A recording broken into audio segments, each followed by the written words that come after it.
Shalom, shalom, muy buenas tardes a todos. En esta ocasión, como habíamos anunciado con antelación en los grupos de WhatsApp y de Facebook, donde íbamos a tratar el tema de Malachim y Shedim, lo que comúnmente se le conoce o se traduce comúnmente como ángeles y demonios.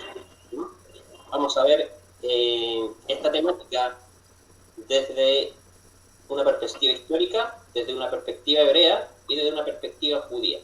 Lo más probable es que tengamos que dividir esta temática en dos partes, debido a que hay mucha tela que cortar en cuanto a este tema. En esta ocasión tenemos la invitación de un Javer, un amigo, Harold Aliaga, quien nos va a exponer desde una perspectiva histórica y escritural el tema de los Malachim y Shedim. Así que aquí tenemos en línea a Harold. ¿Puedes decir algunas palabras, Harold, para que los Javerín te conozcan? Porque primera vez... Claro que sí. Claro que sí, Miguel. Primero agradecerte, amigo mío, por la invitación. También pues dar un agradecimiento a mis profesores, el profesor César Silva del Centro de Estudios Limud, así como también al profesor Benjamín Cordero y también al profesor Gerson Zamora. Y agradecer pues a Dios sobre todo por permitirnos esta oportunidad de hablar de un tema que de verdad es muy picante, un tema muy controversial, que hay que analizarlo con muchas pinzas, ya que genera muchas pasiones y generalmente pues genera debates. Ok. Entonces, vamos a tratar esta temática. Harold va a explicar desde una perspectiva histórica, desde una perspectiva cultural, esta temática de los Malachim y Shedim. Así que vamos a compartir la diapositiva para ya iniciar. Un segundito.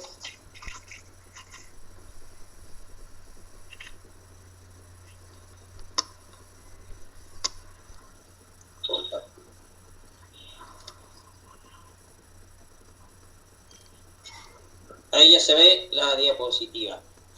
Bueno, Javerín, Javer, adelante. Muy bien, Mijael. Muy bien, queridos amigos, apreciados televidentes, acá comentarles un poquito que este tema es un tema muy controversial, ya que desde los puntos de vista de la fe que generalmente solemos seguir, tenemos una idea ya preconcebida acerca de este tema, pero hay algo que no consideramos, sino que damos en cuenta, de que todo tiene una perspectiva histórica, tiene un marco cultural, un marco geográfico, un marco político.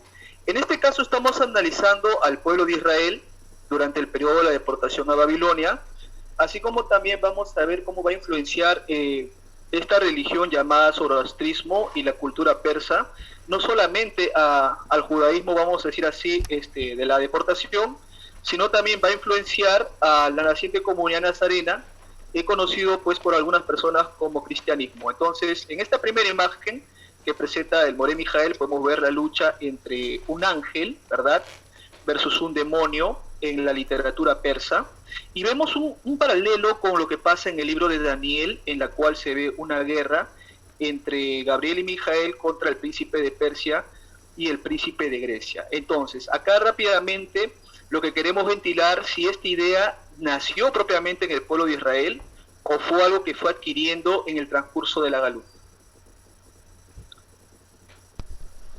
¿Tú me avisas cuando pase la... Sí, Mijael, por favor, podemos pasar a la siguiente lámina. Okay.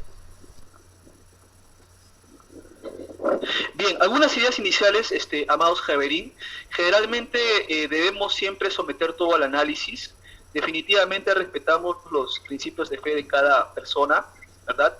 Pero es necesario analizar siempre la parte cultural, la parte histórica, la parte política, la parte geográfica, la parte sociológica. Por eso acá vemos a una señorita, ¿verdad?, que cuestiona entre este tema y dice, ¿será cierto? Y la revelación progresiva. Esto se debe, amados compañeros y amigos, a que generalmente cuando leemos los textos de la bendita Torá o de la Biblia, solemos hacerlo con un presupuesto teológico y con ideas que tratamos de ajustarla al texto. Pero lo que debemos caer en cuenta es que debemos acercarnos al texto sin prejuicios, en el momento en que fue escrito, en la coyuntura que se dio esto, para quién fue escrito y cómo fue que se dijo. Okay. La siguiente, por favor, estimado. Muy bien, algunos errores más comunes, amigos, es que a veces nosotros no analizamos el contexto literario, el contexto histórico, y creemos que es un periódico de mañana. Vamos a hacer un ejemplo corto. Cuando leemos un pasaje conocido en Matillahu, en Mateo, dice, si tu ojo te es ocasión de pecar, no vamos a tomar esta expresión como algo literal, sino que tenemos que entender lo que son las figuras literarias. Entonces, acá vamos a analizar todos los elementos y sobre todo el mensaje original. Entonces, el objetivo del autor original, correcto, en el contexto es escrito para los receptores originales. En este caso, van a escribir, vamos a decir así, Daniel, van a escribir Esdras, Ezequiel, para las personas que están en la Galut, en la deportación. Y vamos a ver en qué marco se manejaban ellos, me refiero a la influencia que ellos recibieron de otras culturas, y cómo esto va a afectar posteriormente a su concepción de fe. La siguiente, por favor. Bien, respecto al imperio persa, estimados amigos, tenemos que definir primeramente el marco geográfico. Como podemos ver en la imagen, justamente vemos en este mapa, que es un poco corto, ¿verdad? A Siria, Persia y Arabia, justamente, y también está Israel, y más allá vemos a lo que es Egipto. Entonces, es importante ubicarnos en el lugar geográfico donde se van a desarrollar los acontecimientos, y justamente cómo esto va a influenciar, ¿verdad?, lo que van a ser los cautivos, que van a ser llevados justamente a la deportación. Entonces, en este caso tenemos que analizar a la cultura de Media y Persia, ¿verdad? Recordamos que el pueblo de Israel fue conquistado con Nabucodonosor, ¿verdad? Y después vino otros reyes, posteriormente para llegar al rey Ciro. Entonces, estas consideraciones son muy importantes, estimados amigos, ya que obviamente estamos analizando en este punto, ¿verdad?, a la figura de Ciro. Entonces, vamos a ver quién era Ciro, quien históricamente se conocía como Ciro II, quien fue un monarca fundador del imperio persa. Entonces, eso es muy importante entenderlo. ¿Por qué? Porque vamos a ver que el profeta Isaías va a hablar mucho acerca del rey Ciro, y vamos a ver una cosa increíble, como hay un jarro que también va a hablar del rey Ciro de Persia. Entonces, es necesario nuevamente acercarnos a esto sin prejuicios, ¿verdad?, para poder verlo. Entonces, estimado Mijael, no sé si podríamos pasar de lámina, por favor.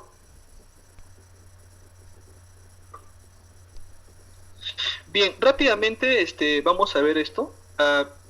Estimado, no sé si podrías pasar por favor al cilindro de Persia, al cilindro de Ciro.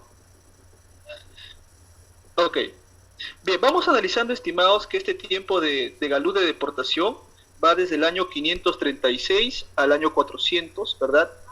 Y vamos a ver justamente cómo se habla de Ciro, el ungido, o Ciro como Salvador, ¿verdad?, quien les va a permitir al pueblo de Israel volver nuevamente justamente a su territorio. Bien, rápidamente lo que podemos ver en el cilindro de Ciro, vamos a ver una inscripción ahí que dice lo siguiente. El dios Marduk pasaba revista e investigaba la plenitud de todos sus países para buscar un príncipe que sea justo y honesto, a quien ofrecer todas sus manos para poder apoyarlo. Y acá viene la parte importante. Ciro, rey de Asán, fue el elegido para reinar sobre todo lo que hay. Le ordenó que fuese a Babilón, lo acompañaba como amigo y compañero durante todo el trayecto. Y acá hay otra parte importante. Y le abrió camino para entrar en la ciudad sin guerra. Bien, ¿en qué nos puede esto de acá servir? Les invito a irnos al libro de Isaías 45, los versículos 1 y 2. Y miren, acá hay una cosa impresionante. Isaías 45, 1 dice así. Así ha dicho Dios a su ungido, a Ciro, a quien toma por su mano derecha para juzgar a las naciones delante de él, para desvestir a los reyes de sus armaduras, para abrir puertas delante de él, de modo que las puertas de las ciudades no se cierren. Y yo iré delante de ti y allanaré las montañas, romperé las puertas de bronce y haré pedazos los cerrojos de hierro. Entonces, ¿qué es lo que podemos tener acá en común entre el cilindro de Ciro y el libro de Isaías 45, 1, 2? En ambos textos se menciona a Ciro como un rey elegido para reinar sobre todo lo que hay, ¿correcto? Para ponerlo como un gran monarca. La segunda parte que nos debe llamar mucho la atención en este texto es que en el cilindro se le habla de abrir un camino, mientras que en el texto de Isaías de abrir puertas. Entonces acá hay un paralelo muy impresionante que podemos ver, y es obvio porque a Ciro se le miraba pues, justamente como un libertador. ¿Okay? Entonces, continuando con esto, vamos a analizar también otra evidencia histórica muy importante, el himno persa dirigido a Ahura Mazda, y lo vamos a comparar con Isaías 45, versículo 2. ¿Ok? Entonces, ¿cómo dice el himno? Grande Dios Ahura Mazda, quien ha creado la tierra, ha creado los cielos, ha creado al hombre y quien ha creado la paz para el hombre. Ahora vamos a compararlo con el texto de Isaías, capítulo 45, versículo 12. Yo hice la tierra y creé al hombre sobre ella. Son mis manos las que han desplegado los cielos, y yo soy quien ha dado órdenes a todo su ejército. El paralelo que podemos percibir acá, justamente, es que este Dios, Ahura Mazda, se le compara mucho con el Eterno, porque hace la tierra, también crea al hombre, y también ha desplegado los cielos. Entonces acá podemos encontrar otro paralelo muy interesante entre este himno persa con el libro de Isaías 45:12. Entonces, estimados, acá vamos viendo dos pruebas arqueológicas muy importantes, y ahora vamos un poquito a describir la religión persa, para luego entrar al plato de fondo. Bien, en la religión persa debemos estudiar a Ahura Mazda, ¿correcto? Esta Ahura Mazda tiene la figura como de un hombre con barba, con las alas extendidas, ¿correcto? Y este Ahura Mazda es absolutamente concebido como bueno y justo, también como un Dios eterno, creador de todas las cosas y Señor trascendente, cuyo reino debe prevalecer sobre el mal. Pero miren qué curioso, acá vamos a encontrarnos con un Dios del mal. Su nombre es Ahriman Angra Mainyu, y de él se nos dice que también es un ser no creado, su naturaleza es violenta y destructiva, gobierna en el infierno y se ha puesto a Ahura Mazda desde el principio. Entonces, ¿qué podemos ver acá, amigos? Una lucha entre dioses, ¿sí? Un dualismo entre el bien y el mal. Entonces, esto es muy importante analizar para ver después cómo esta idea de dualismo, de bien contra mal, va a influenciar al pueblo de Israel cuando va a salir del exilio. ¿Okay? Entonces, esto es una parte muy importante que nosotros debemos considerar, ¿correcto? Bien, vamos a pasar a continuar nuestro análisis. Vamos ahora a ir a un texto, ¿correcto? Guerra del bien y del mal. Ahora yo les invito a irnos al libro de Zacarías, capítulo 3 y 2. Es el primer texto que vamos a estudiar. Y en este texto lo que vamos a apreciar va a ser la guerra de un Dios del bien contra un Dios del mal, ¿correcto? Y el texto de Zacarías 3:2 dice así: Vayomer Adonai el Hasatán, Yigar Adonai Beja Hasatán, Beyigar Adonai Beja Jabojer, Birushalam, Jalop Seput, Mutsal Mesh, que en español sería así. Entonces el Señor le dijo a Satanás: Yo, el Señor, rechazo tus acusaciones, Satanás. Así el Señor que eligió a Jerusalén te reprende. Este hombre es como un tizón en llamas que ha sido arrebatado del fuego. Entonces, acá nos podemos preguntar, ¿y qué tiene que ver ese texto de Isaías con lo que hemos conversado? En la parte anterior mencionamos que había un Dios del bien contra un Dios del mal. Y muchos dirán, Harold, pero eso no aparece en el texto de Zacarías 3:2, sino dice, el ángel del Señor te reprende. Entonces, vamos a ver que en el idioma hebreo no aparece la palabra malá, que es ángel, sino aparece netamente las 4 letras del tetragrama que hablan del Dios eterno. Entonces vemos acá un conflicto de poderes, un poder del bien contra un poder del mal. Ahora esto nos invita a hacer una pregunta muy rápida, que sería la siguiente. Desde el libro de Génesis hasta antes de llegar a este texto de Zacarías, no podemos percibir un solo pasaje, ¿verdad?, en la cual haya una guerra del bien contra el mal. Es decir, esto no aparece en Génesis, esto no aparece en Éxodo, en Levítico, en Número, ni Deuteronomio, ni si seguimos para adelante. Y esto es importante, correcto, esto es importante porque es la primera presentación de una guerra cósmica entre las fuerzas del bien y del mal. Ahora, pues les invito a irnos al libro de Mateo, ¿correcto? Mateo 4:10.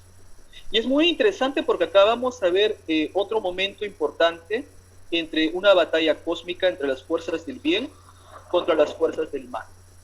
Ok, y en el griego dice, Tote lege auto o Jesus gigape satana yegraptai gar krypton top seon so proskineseis kai automono la treise.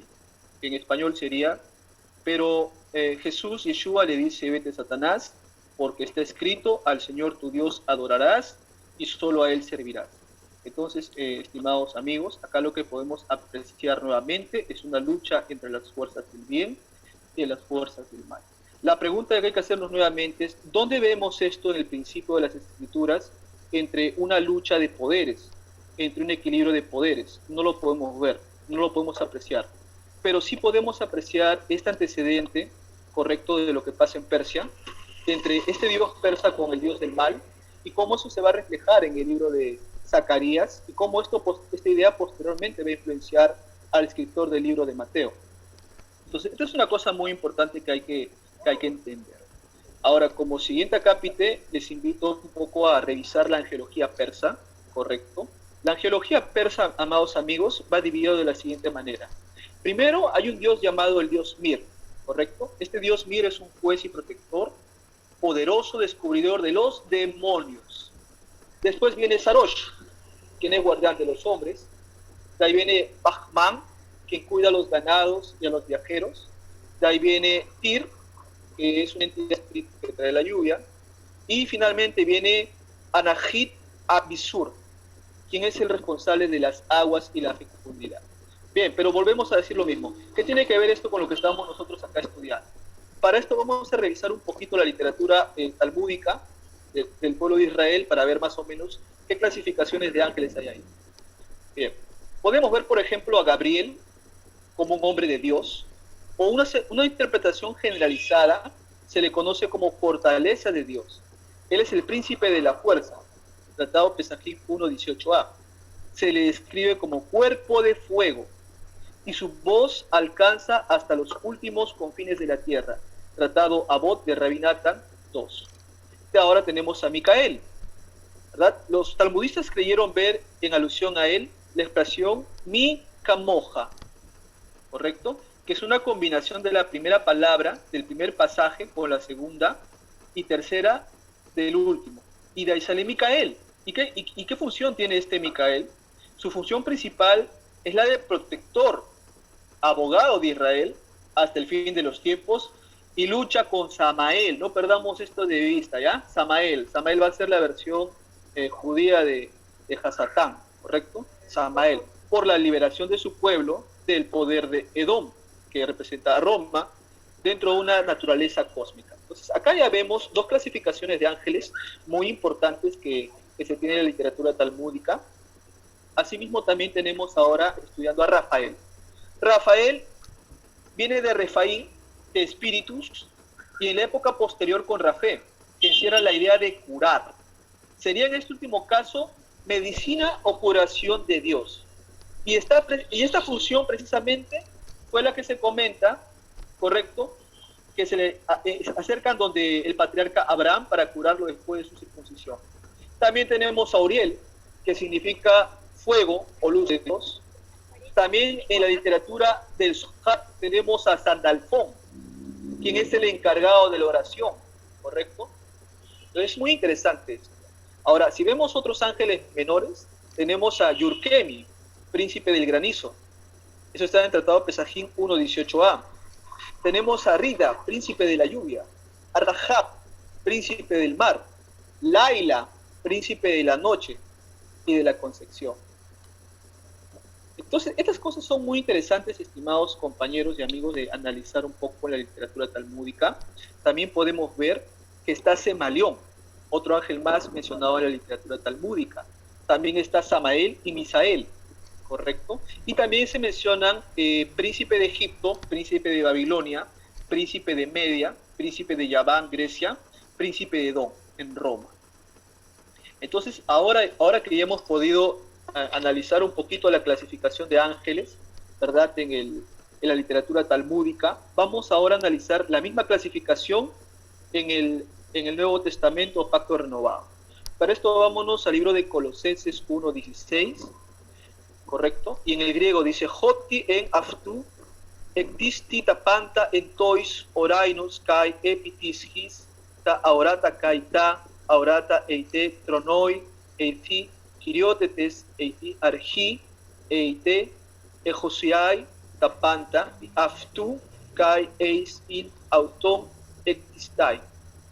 Porque en él fueron creados todas las cosas en los cielos y en la tierra, visibles e invisibles, tronos, dominios, principados, potestades, todo fue creado por él y para él. Entonces, ¿qué podemos ver acá, estimados amigos?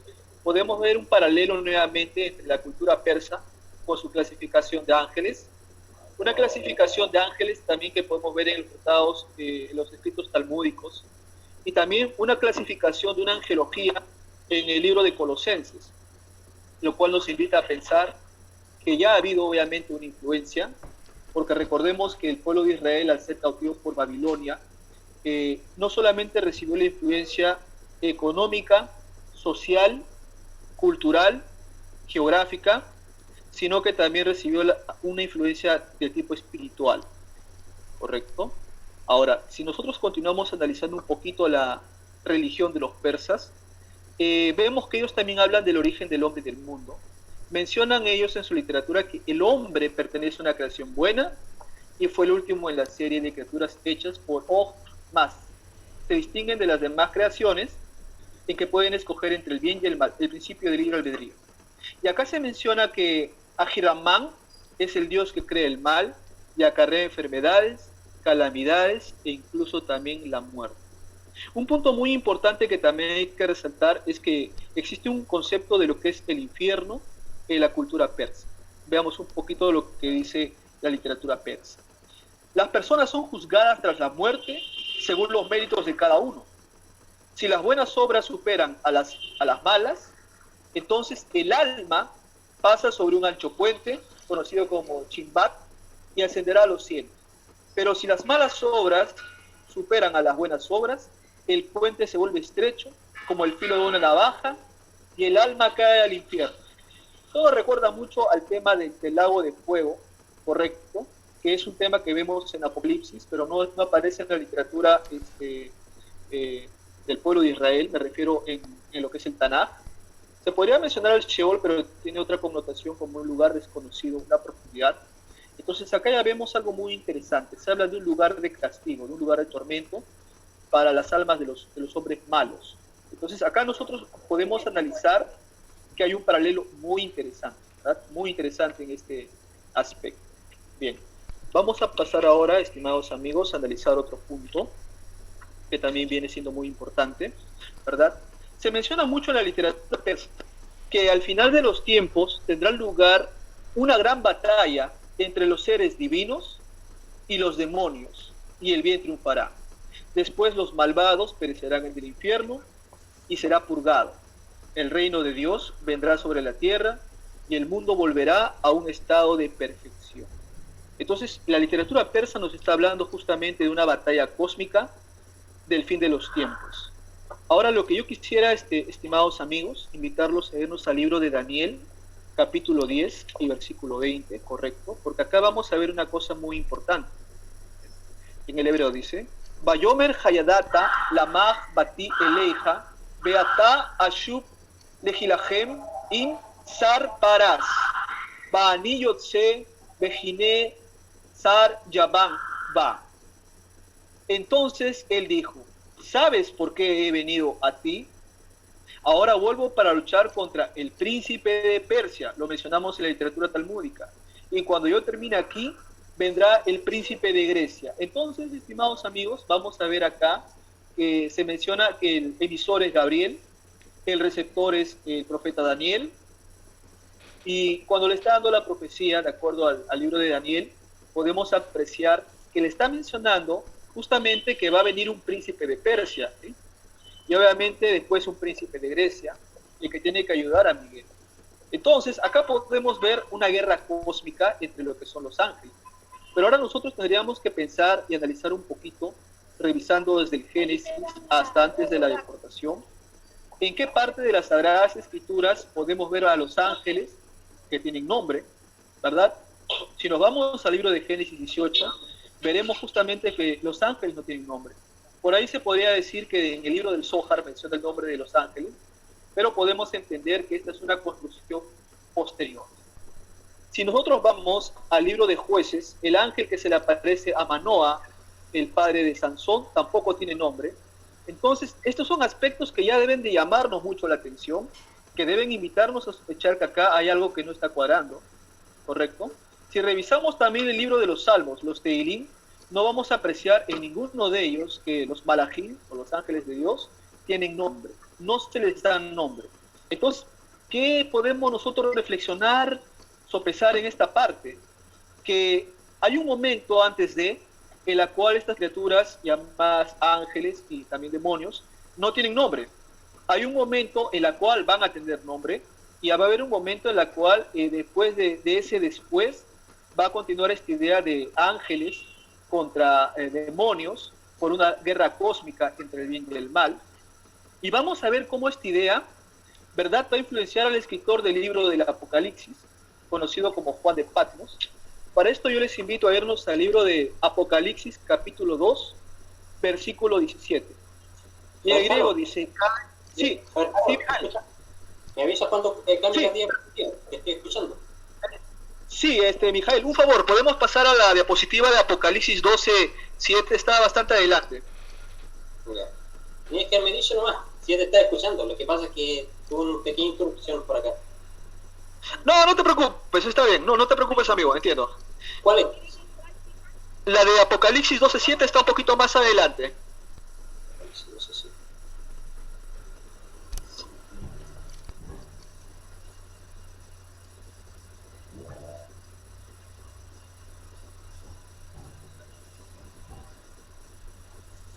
Ahí está. Eso es, ahí está, perfecto. Entonces, estimados amigos, ahora que podemos ver en la pantalla, miren que en el griego podemos ver la palabra, correcto, Mijael, la ven en la primera línea subrayada. También la palabra angeloi, correcto. Ok, en la segunda línea podemos ver la palabra dracontos, la palabra dracón y de nuevo angelois. Entonces, nuevamente, estimados amigos, podemos acá apreciar que hay nombres, correcto. El arcángel se llama Miguel y se presenta la figura del dragón, ¿no? Y lo que tenemos en español. Estalló una batalla en el cielo, Miguel y sus ángeles, para luchar contra el dragón, y luchó el dragón con sus ángeles. Entonces acá vemos nuevamente dos bandos, ¿sí? El arcángel Miguel con su grupo de ángeles, contra el dragón y su grupo de ángeles, nuevamente una guerra cósmica de fuerzas del bien contra fuerzas del mal. Es lo mismo que vimos en el libro de Daniel, pero curiosamente, lo mismo que está en la literatura persa, lo cual debe llevarnos nuevamente a pensar que esta guerra cósmica no se nos muestra como tal en la escritura, desde Génesis hasta antes del exilio, ¿correcto?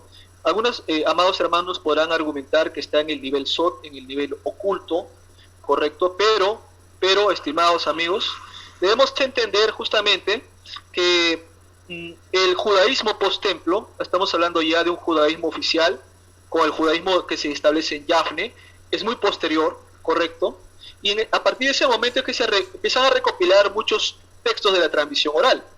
Pero lo que yo quiero enfocar acá básicamente es que en la literatura escrita no podemos percibir esta guerra, esta antagonía entre fuerzas del bien y fuerzas del mal. Entonces, el propósito acá es invitarlos a ustedes a que puedan un poquito caer en cuenta de por qué no hubo esta guerra cósmica explícita, vamos a decirlo así, en un principio, y por qué después, digamos, de una cautividad en medio de una cultura, podemos apreciar esta serie de elementos que deben llamarnos mucho la atención.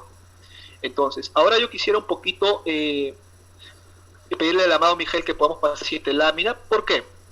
Quiero que analicemos la preconcepción de los textos aislados de su marco. O sea, si nosotros nos acercamos a esos textos sin tener en cuenta la historia, la influencia de la religión persa, la parte política, la parte social, llegaremos a conclusiones como la siguiente. La siguiente, amado, por favor. Miren esta interpretación que he cogido de una página y dice así: el príncipe de Persia es un principal espiritual de guerra y confrontación directa contra el pueblo de Dios. Se opone al cumplimiento de las peticiones como lo hizo con Daniel y opera interfiriendo en el trabajo de la revelación en la vida de un creyente. Bien, esta es una construcción teológica muy interesante, correcto, que se viene haciendo en el tiempo actual, pero nuevamente hacemos una pregunta que debe ser importante. ¿Por qué no se menciona esta guerra, o por qué no se menciona estos principados desde un principio, y por qué va apareciendo mucho después? ¿Podríamos pensar que hay una revelación progresiva, o podríamos de repente sospechar que hay una evolución histórica y una influencia cultural propia de la cultura persa? La siguiente, por favor, estimado Mijael. Acá podemos apreciar en esta lámina, estimados amigos, la figura pues de la película 300, ¿no?, que representa al rey Jerjes. Obviamente sabemos pues que esa no es la figura real de Jerjes, porque la figura de un persa no es así, pero caray, nos da la idea pues justamente de la ponencia que tenía pues que se le da, mejor dicho, al príncipe de Persia. La siguiente, por favor, amado Mijael. Ahora quiero que analicemos un poquito la concepción actual que se le da al príncipe de Grecia. Se menciona que el príncipe de Grecia es el enemigo número uno de lo sobrenatural, de lo místico. Correcto, es algo lógico, que razona, que piensa, ¿verdad? No permite lo profético y las manifestaciones del Espíritu de Dios. Nuevamente, este concepto es un concepto, una construcción teológica ya posterior, que se está basando básicamente en un análisis después de. O sea, este análisis no se hace antes de y no considera la parte cultural ni la parte de la religión persa que acabamos de revisar, que esta religión posteriormente va a afectar al pueblo de Israel cuando sale de la deportación, así como a la naciente comunidad nazarena. La siguiente, por favor, querido Mijael. Entonces, acá podemos poner una pequeña imagen nuevamente de la película 300 que nos demostraba la fiereza de sus guerreros. Y es importante porque recordamos que el pueblo de Israel sufrió la invasión de los griegos a raíz justamente de Antíoco Epifanes, y ahí tenemos mucho la historia de los macabeos, en la cual justamente se narra la historia de Hanukkah. La siguiente, por favor, estimado. Ahora quiero que veamos el legado de estas culturas como filosofías o paradigmas. La siguiente, por favor. Vamos a ver un poquito la influencia persa. Miren, en la influencia persa vamos a ver la presencia de la angeleología y la demonología.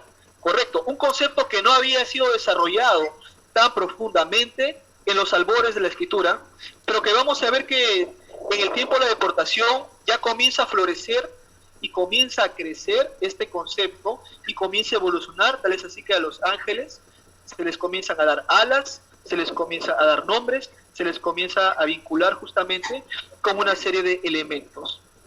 Entonces es interesante en esta cosmogonía persa analizar a Ahura Mazda, quien es el rey y jefe celestial, correcto, de una jerarquía de entidades intermedias llamada los Amesha Spenta, los genios, Mitra, la tierra, el agua y el fuego.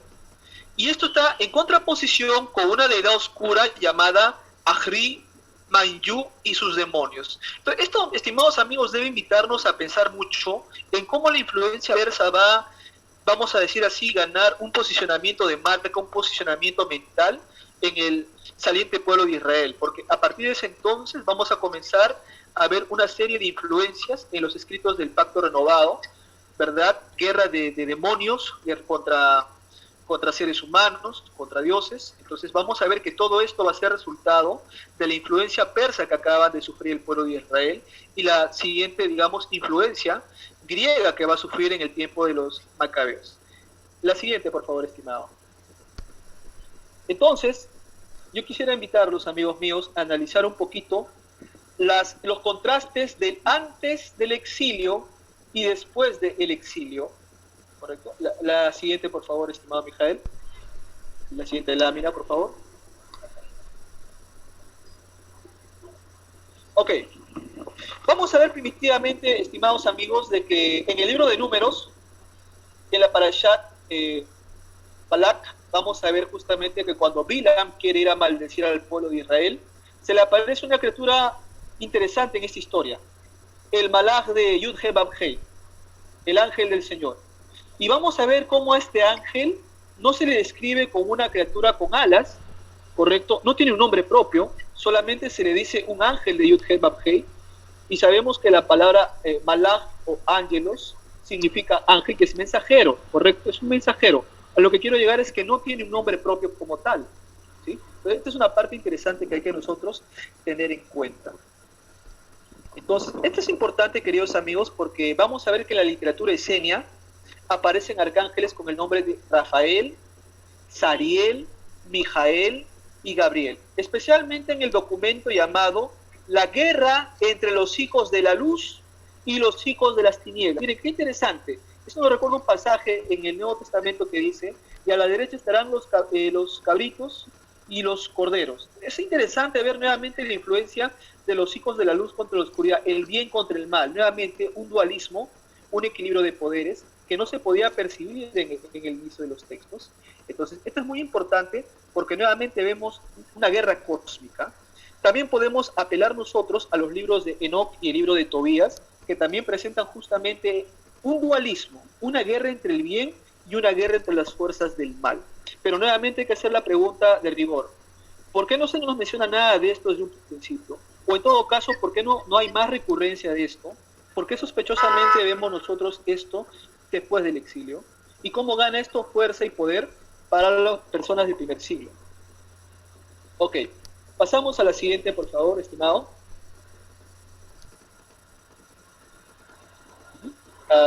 La siguiente, por favor. Ok, vamos a hablar ahora de la influencia griega. ¿Está bien? Nosotros podemos ver justamente que en las épocas anteriores al helenismo, ¿correcto?, vamos a ver contornos no definidos. Es decir, que no existían los nombres de demonios como Belial, Más, Baal Zebú, Azazel, ¿correcto? Que vamos a ver que en la literatura del Pacto Renovado, muchos de ellos van a aparecer, ¿correcto? Y debemos entender que en el pensamiento griego también hay una concepción dualista del universo material contra el mundo espiritual. El cielo contra la tierra, el Dios contra el diablo, ángeles buenos, ángeles malos, hombres buenos, hombres malos. Nuevamente un contraste, una guerra de dos, un dualismo. Bien. Este ambiente dualista explica cómo Israel dejará su antigua concepción monista tiene que ver con uno, y se admitirá un dualismo antropomórfico, sin duda por la influencia de un morfismo y de un platonismo. Esto va a tener influencias en doctrinas como vida después de la muerte, resurrección de los muertos y retribución en un mundo futuro. Entonces, estimados amigos, es necesario nosotros poder analizar todo esto, ¿verdad?, desde un punto de vista histórico. Elementos que nos van a permitir entender un poquito a la hora de leer el Nuevo Testamento o Código Real o Pacto Renovado, ¿verdad? Y para cerrar esta exposición quiero mostrarles un poco la figura de los seres vivientes con la figura del lamnazo. Estimado, no sé si podrías ir a la parte de la lámina donde sale del lamnazo. ¿Está más atrás o más adelante?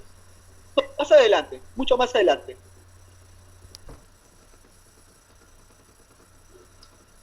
No me dices dónde, porque ya la pasamos.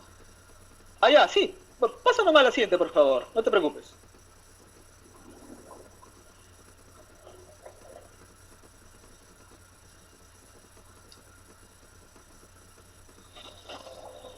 ¿Tú me dices Sí, dónde? es un poco... Sí, no te preocupes. Es más adelante. Continuamos. Es más adelante la lámina.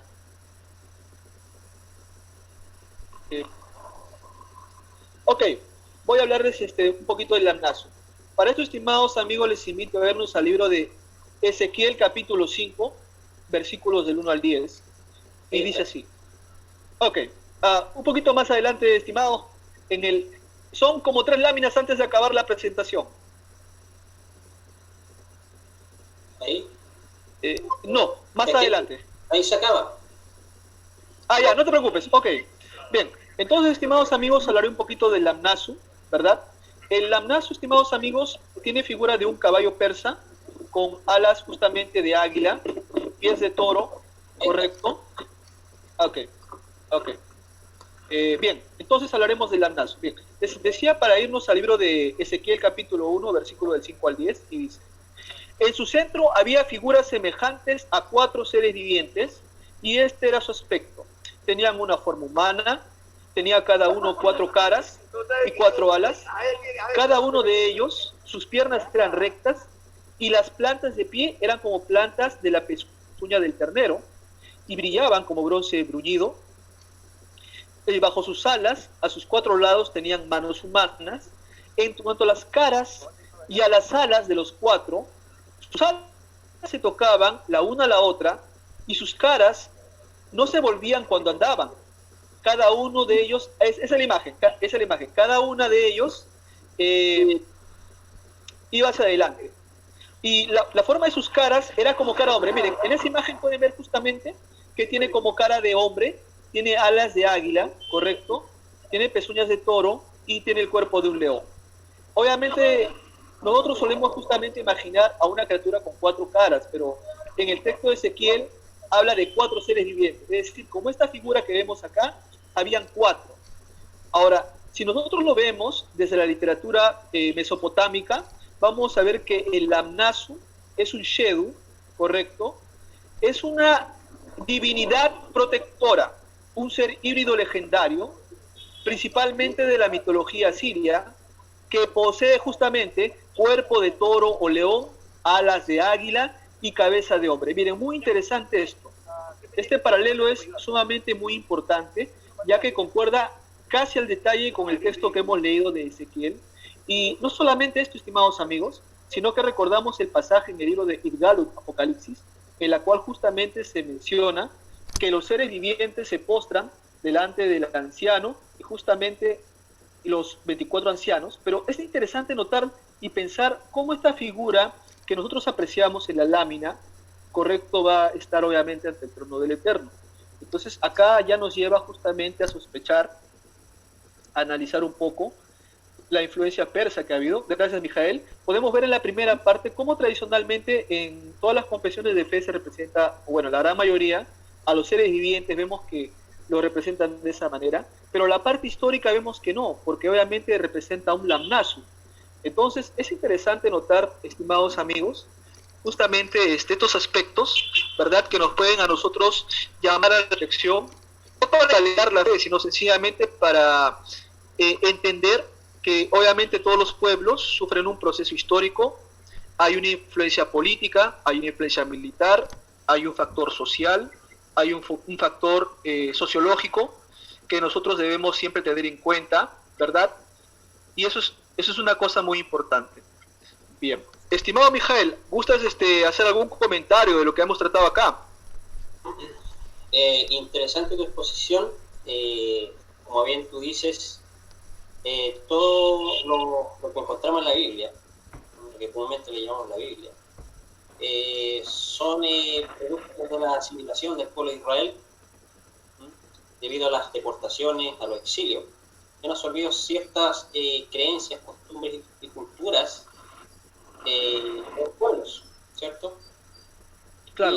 Y como tú dices, podemos ver claramente ahí, en base a la historia, en base a la arqueología, ¿no?, evidencia tangible de que lo que comúnmente conocemos como ángeles, querubines, demonios, es parte de estas culturas antiguas, ¿no?